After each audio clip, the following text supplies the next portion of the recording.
नमस्कार दोस्तों, M Santoshi education IAS में आपका स्वागत है। आज हम पादप कार्यकी को देखेंगे। इससे जितने क्वेश्चन बन सकते हैं उन सबको देखेंगे। प्लांट फिजियोलॉजी के जितने भी क्वेश्चन हैं उनको देखने जा रहे हैं। ठीक है, चैनल पर नए हैं सब्सक्राइब जरूर कर लीजिएगा। बेल आइकन को प्रेस करके बिल्कुल ना भूलें, ताकि भविष्य में कोई वीडियो आए आपकी नोटिफिकेशन जल्दी से जल्दी पहुँच जाया करेगा। और कमेंट में एक प्यार सा सजेशन जरूर दीजिएगा। चलिए शुरू करते हैं। और रही बात पीडीएफ की, तो पीडीएफ आप टेलीग्राम से ले सकते हैं, जिसका लिंक आपको वीडियो के डिस्क्रिप्शन में मिल जाएगा। शुरू करते हैं। परासरण की परिभाषा क्या है? ठीक है, परासरण की परिभाषा क्या है? एक अर्ध परागम्य कला से होकर विलय का प्रवाह, कला के बगैर जल का प्रवाह, अर्ध पराग कला में होकर कम से अधिक सांद्रता की ओर विलायक का प्रवाह, या उपयुक्त में से कोई नहीं। ठीक है, तो परासरण की परिभाषा क्या होती है? ये होती है अर्ध परागम्य कला में होकर कम से अधिक सांद्रता की ओर विलयक जल का प्रवाह को होना। ये आपका परासरण की परिभाषा है। नेक्स्ट क्वेश्चन चलते हैं। बीज फूलते हैं जब जल में रखे जाते हैं, क्यों होता है इसका कारण? परासरण के कारण होता है, अंतःशोषण के कारण होता है, जलीय अपघटन के कारण होता है, या फिर जीव द्रव्य संकुचन के कारण ऐसा होता है। ठीक है, जब बीज फूलते हैं और जब जल में रखे जाते हैं, तो जब बीज फूलते हैं तो किस कारण से होते हैं? ठीक है, तो वो आपका होते हैं अंतःशोषण के कारण होता है। ठीक है, अंतःशोषण के कारण होता है। उर्वरकों की अतिरिक्त मात्रा में प्रयोग पौधों की मृत्यु के कारण बनती हैं। क्यों बनती हैं? अंतःपरासरण के कारण, बृहपरासरण के कारण, अंतःशोषण के कारण, या फिर स्फीति के कारण। तो उर्वरकों का अतिरिक्त मात्रा में प्रयोग से पौधों की मृत्यु के कारण क्यों हो जाती है? तो किसी की वजह की जो बाहरी परासरण है उसके कारण हो जाती है। ठीक है, पौधों में जल का परिवहन निम्न में से किसके द्वारा होता है? ठीक है, पौधों में जल अवशोषित करते हैं, वो किसके द्वारा करते हैं? कैम्बियम के द्वारा, फ्लोएम के द्वारा, जाइलम के द्वारा, या फिर बृहत्त्वचा के द्वारा। तो पौधों में जो जल का परिवहन है वो किसके कारण होता है? वो आपका होता है ये जाइलम के द्वारा होता है। ठीक है, पौधों की वृद्धि के लिए कितने आवश्यक तत्वों की जरूरत होती है? 6, 10, 21 या फिर 16। तो पौधों अगर वृद्धि कराना है या करना है तो उनको कितनी तत्वों की आवश्यकता होगी? लगभग 16 तत्वों की आवश्यकता होगी। ठीक है, धान का खैरा रोग, ठीक है, या लघु रोग किस तत्व की कमी से होता है? जस्ता की, कॉपर के, कैल्शियम के, या फिर मैग्नीशियम के। जो धान का खैरा रोग होता है, आपने सुना होगा, जो रूरल एरिया से बिलोंग करते हैं वो जानते होंगे। धान में एक रोग हो जाता है, वो खैरा के नाम से जानते हैं। तो उसको तत्व की किस कमी के कारण से खैरा रोग हो जाता है? तो ये आपका किस कमी से होता है? ये हो जाता है जस्ता की कमी से हो जाता है। फूल गोभी का विटेल रोग किस तत्व से कमी से होता है?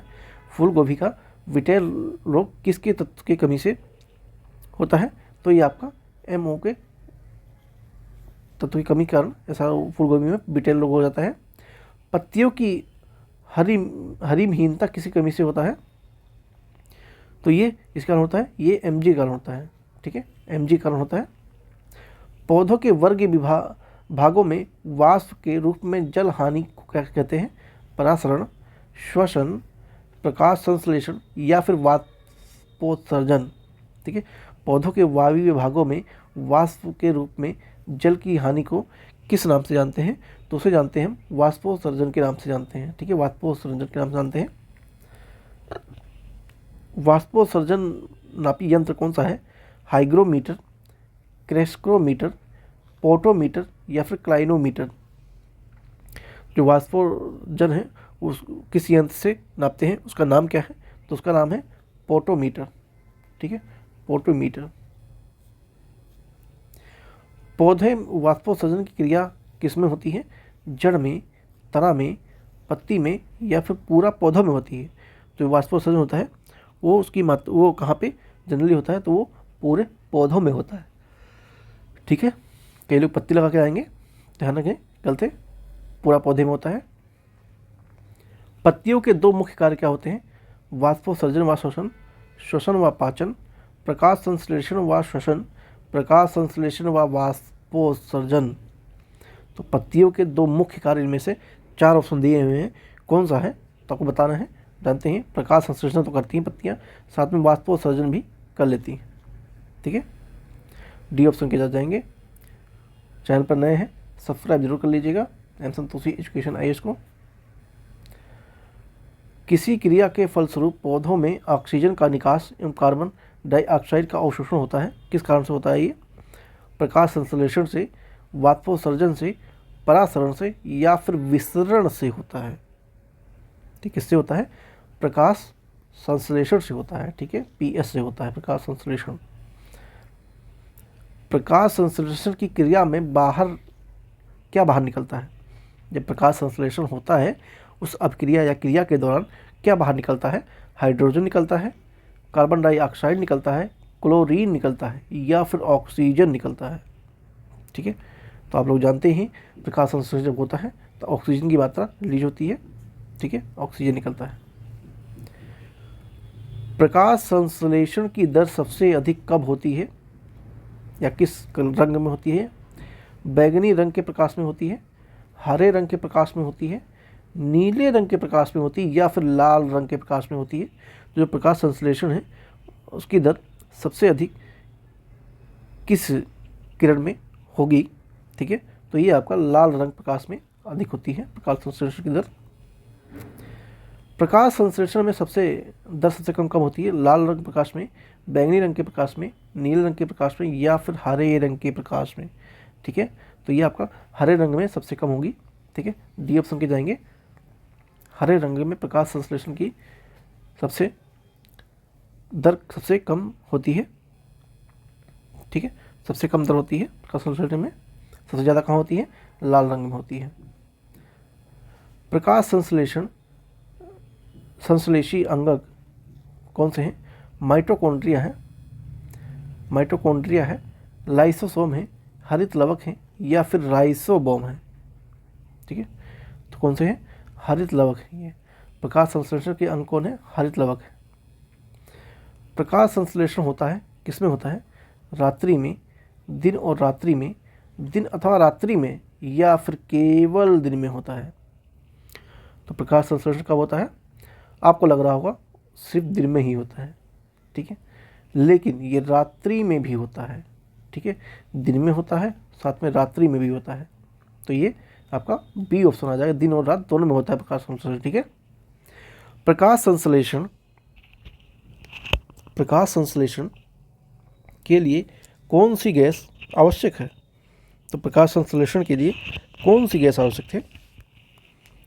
O2, CO2, N2 या फिर CO2।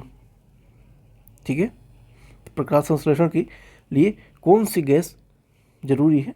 तो आपका CO आपको लग रहा होगा, लेकिन यहाँ पे CO2 है। ठीक है, क्लोरोफिल यानी कि हरित लवक में कौन सी धातु आयन पाया जाता है?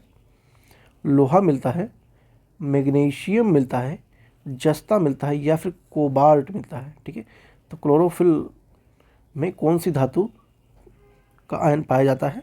तो उसमें क्या मिलता है? उसमें मिलता है आपको ये मैग्नीशियम मिलता है। क्या मिलता है? मैग्नीशियम मिलता है। प्रकाश संश्लेषण की क्रिया मुक्त होने वाली ऑक्सीजन कहाँ से आती है? कार्बन डाइऑक्साइड से, जल से, पूर्ण हरित के टूटने से, वायुमंडल से आती है।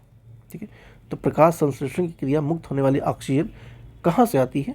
तो ये आपका आती है वाटर से आती है। कहाँ से आती है? वाटर से आती है। ठीक है, यानी कि जल से आती है। प्रकाश संश्लेषण की क्रिया होती है किसमें होती है? पत्ती के उत्तकों में होती है, पत्ती में होती है या फिर संपूर्ण पौधे में होती है या फिर क्लोरोप्लास्ट में होती है। ठीक है, तो प्रकाश संश्लेषण की जो दर है वो कहाँ पे होती है? वो होती है आपका क्लोरोप्लास्ट में होती है। ठीक है, क्लोरोप्लास्ट में होती है। नेक्स्ट चलते हैं। प्रकाश संश्लेषण का प्रथम स्थित यौगिक कौन सा है? फास्फोग्लिसरिक अम्ल, स्टार्च, ग्लूकोज या फिर डाइफॉस्फोग्लिसरिक अम्ल। ठीक है, डाइफॉस्फोग्लिसरिक अम्ल। तो प्रकाश संश्लेषण का सबसे प्रथम स्तर यौगिक कौन सा है? ठीक है, तो कौन सा है ये आपका? ये है आपका ग्लूकोज है। ठीक है, ग्लूकोज है। ऐसी जैविक क्रिया जिसमें शर्करा तथा वसा ऑक्सीकरण होता है तथा ऊर्जा मुक्त होती है वो क्या कहलाती है? ठीक है, श्वसन, वाष्पोत्सर्जन, प्रकाश संश्लेषण या फिर किरणमय कहलाती है। ठीक है, तो ये क्या कहलाती है? श्वसन कहलाती है। ठीक है, श्वसन कहलाती है। वाष्पोत्सर्जन यंत्र कौन सा है? हमने अभी जस्ट के ऊपर भी देखा है, अच्छी है, ये आपको फिर से रिवीजन हो जाएगा, बट ये क्वेश्चन रिपीट हो गया है, पेज ही रिपीट हो गया एक्चुअली में। ठीक है, तो इसको हम छोड़ते हैं फिलहाल, है ना, ये पेज छोड़ देते हैं, ये पेज छोड़ देते हैं। ठीक है, ये हमने कर लिया है, तो इसको एक क्वेश्चन होता तो हम मैनेज कर लेते, लेकिन सारा है तो वीडियो लंबी होगी, कोई मतलब बनता नहीं है। हमने ये सब कर चुके हैं, तो नेक्स्ट चलते हैं, यहाँ से शुरू करते हैं 25 से। 24 हमने कर लिया था। श्वसन मापन यंत्र क्या कहलाता है? पोटोमीटर, ऑक्सीजनोमीटर, ऑटोमीटर या फिर रेस्पिरोमीटर। तो श्वसन यंत्र मापक क्या कहलाता है? रेस्पिरोमीटर कहलाता है। ठीक है, रात्रि में वृक्षों के नीचे सोने की सलाह नहीं दी जाती है, क्यों? ठीक है, ये रात्रि के समय CO2 छोड़ते हैं, ये रात्रि के समय O2 छोड़ते हैं, ये रात्रि के समय CO2 व O2 छोड़ते हैं, या इनमें से कोई भी नहीं। ठीक है, या इनमें से कोई भी नहीं। कार्बन डाइऑक्साइड छोड़ते हैं। ठीक है, तो इसका आंसर आपका क्या हो जाएगा? इसका आंसर हो जाएगा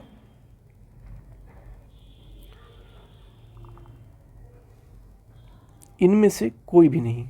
ठीक है, इनमें से कोई भी नहीं, बट इनमें से कोई नहीं, बट इस क्वेश्चन के हिसाब से इसका आंसर आपको CO2 छोड़ते हैं, कार्बन डाइऑक्साइड छोड़ते हैं। ठीक है, ये दिया हुआ है रात्रि में, लेकिन ऐसा नहीं है। ठीक है, ये सब एक भ्रम फैला के जो भी कह लीजिए, क्योंकि उससे ज़्यादा तो इंसान ही छोड़ते हैं। ठीक है, बाकी अगर आपको साइंटिफिकली जाना हो तो आपका आंसर क्या हो जाएगा?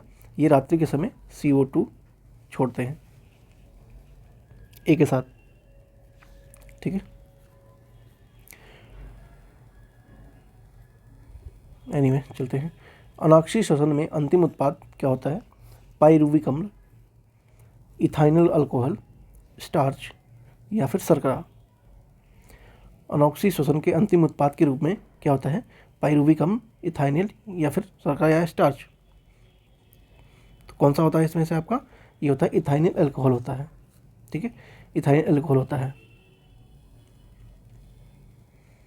ऑक्सीजन श्वसन का अंतिम उत्पाद होता है CO2 तथा जल, O2 तथा जल, CO2 O2 और या फिर इथाइनल अल्कोहल।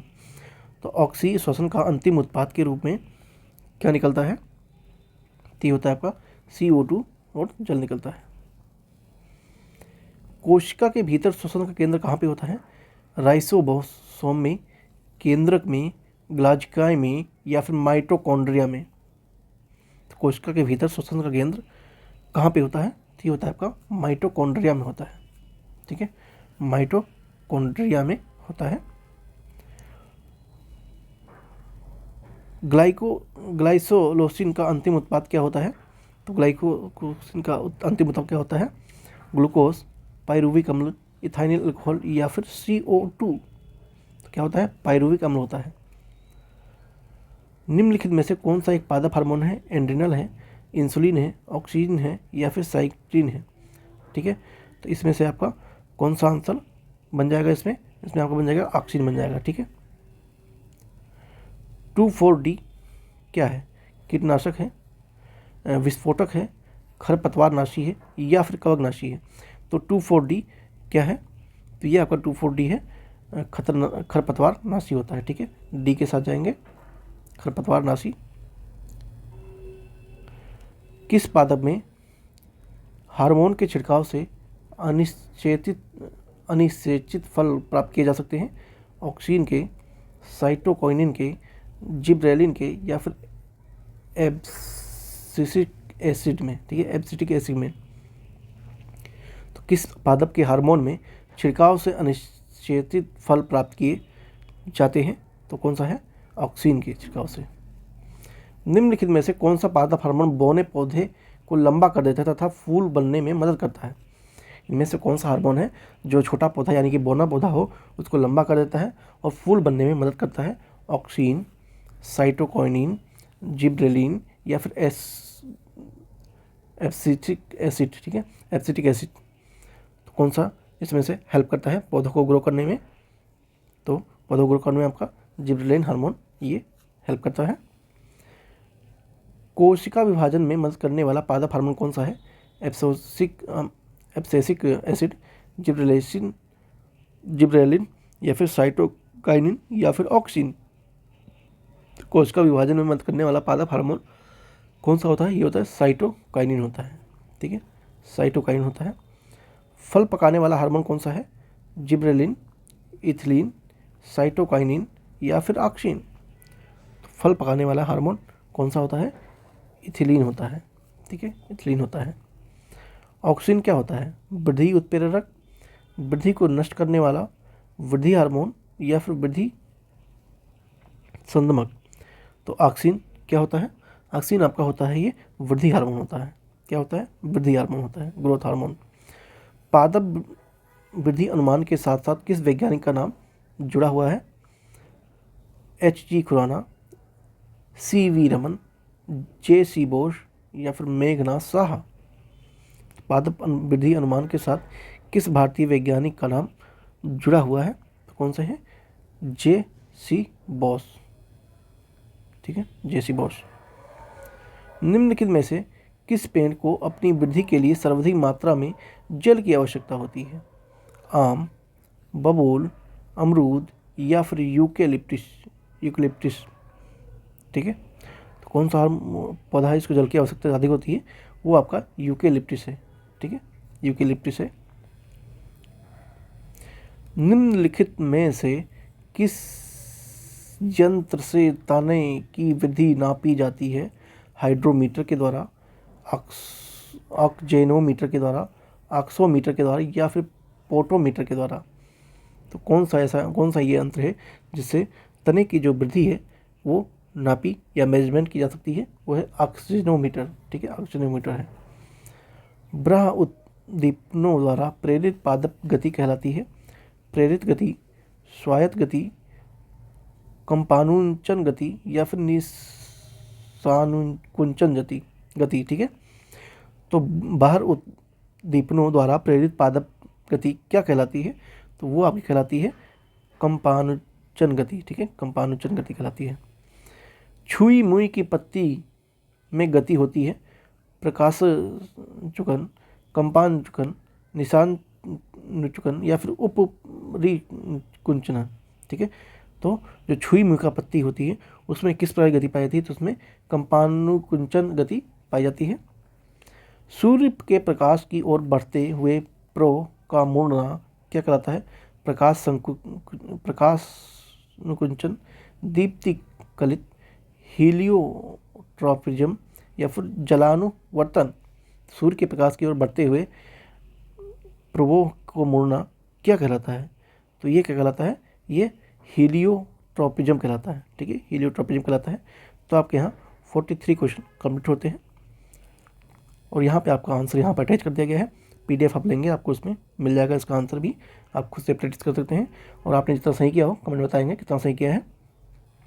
चैनल पर नए हैं तो सब्सक्राइब जरूर कर लीजिएगा और बेल आइकन प्रेस करना बिल्कुल न भूलें। PDF के लिए मैंने बता दिया है, टेलीग्राम से ले सकते हैं, लिंक आपको वीडियो के डिस्क्रिप्शन में मिल जाएगा। Thank you so much.